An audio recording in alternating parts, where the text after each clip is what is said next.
Kamusta mga ante at uncle? At narito na naman po tayo sa bundok ngayon. Para sa mga viewers ko na hindi pa nakasubok manguha ng kabote. Simple lang po ito, lalo na kung hindi masukal ang bundok gaya ng pinuntahan natin ngayon. Kailangan lang nating magmasid sa paligid, lalo na sa ilalim ng mga puno. Madalas po kasing tumubo ang mga kabote sa mga malilim na lugar at sa may mga kawayan. May mga nauna na pong manguha dito sa spot na to. Sinundan lang namin yung dinaanan nila at ayun, may mga naiwan pa pala silang hindi napansin. O baka kakausbong lang din ng ibang kabote. Itong klase ng kaboteng nakukuha natin ngayon ay pwedeng kainin. Pero paalala lang po, mag-ingat sa ibang uri ng kabote dahil may mga nakakalason din. Kaya siguraduhin nating tama ang ating kinukuha.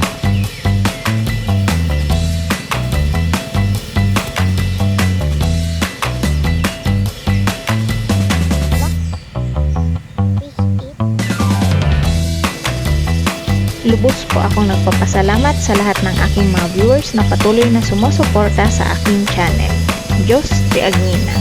Huwag niyo pong kalimutang mag-like, mag-subscribe at click ang notification bell para lagi kayong updated sa mga susunod kong videos.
Dito na po nagtatapos ang ating video. Maraming salamat po sa inyo at higit sa lahat sa Panginoong Diyos na walang sawang nagbibigay ng biyaya at lakas.